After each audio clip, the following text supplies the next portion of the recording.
Well, with surface area, the integrand here is 1.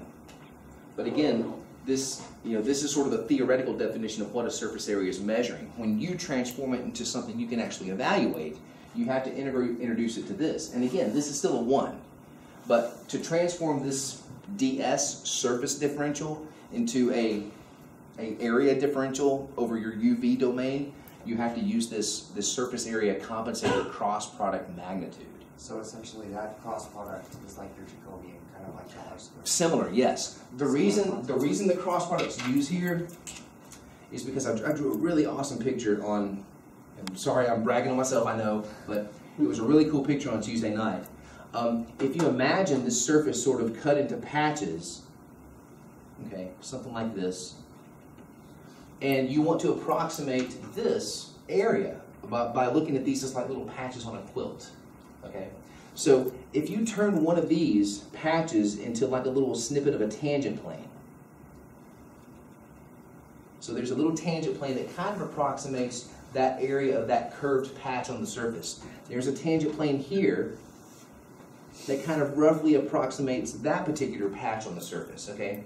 To get these little tiny planes, what you do is you take, and this is something y'all didn't actually do earlier, and so I don't know if you know that it's true. If you want to find the area of the parallelogram that two vectors span, the area of a parallelogram that two vectors make is the magnitude of their cross product.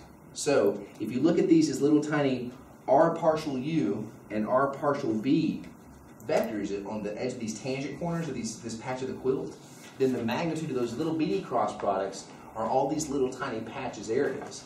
And then, typical to Riemann logic, as the number of patches increases, your delta y, delta x, they get smaller and smaller, so it forces those tangent planes to actually conformally fit to the proper surface area of the surface itself. So that's why you need this as your Jacobian, if you want to think of it that way, is because you're measuring the surface area using cross product magnitudes. Okay, done deal. Try those 3 problems out. Right here, part D. See you, Bob. It's okay. Just try those 3 problems out, and that'll be something similar to your bonus. Did you want to go over the tests, like the extra?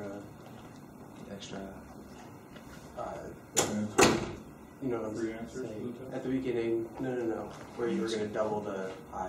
Oh, shoot, yeah, he might want to know that.